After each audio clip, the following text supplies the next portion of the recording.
Good afternoon, everyone, and welcome to another edition of the Android News Byte. Today, I wanted to highlight an interesting article from Bloomberg that talks about a low-cost smartphone brand that has taken over Africa.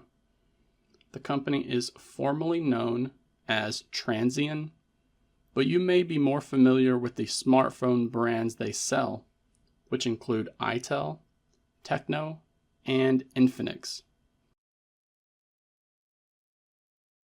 Personally, I have heard of the latter two, as they're usually phones with either a rugged design or an incredibly large battery.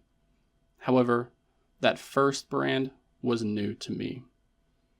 The company began selling feature phones within the continent of Africa back in 2006 and has continued to gain trust within the community ever since.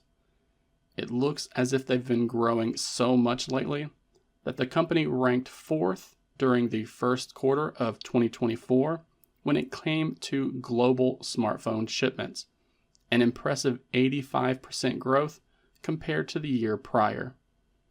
This newfound growth seems to be fueled by the prices that they're able to offer when it comes to the performance of their hardware.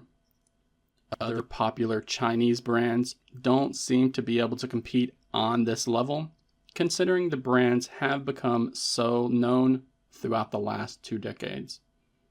Not only are they offering hardware features like multiple SIM slots to cater to the region's usage habits, but they're also optimizing the software so that photographs are better at capturing the darker skin tones, as well as better audio speakers, since playing music for a group is more common in the country.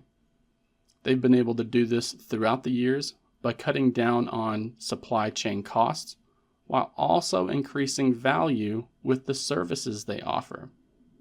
For example, they own a Spotify-like music streaming service that currently has over 90 million monthly active users, and they're expanding into parts of Asia and the Middle East as well, with investments into local manufacturing, which helps to reduce costs in countries like India, where one of Transion's new 5G phones has been catching on and gaining momentum.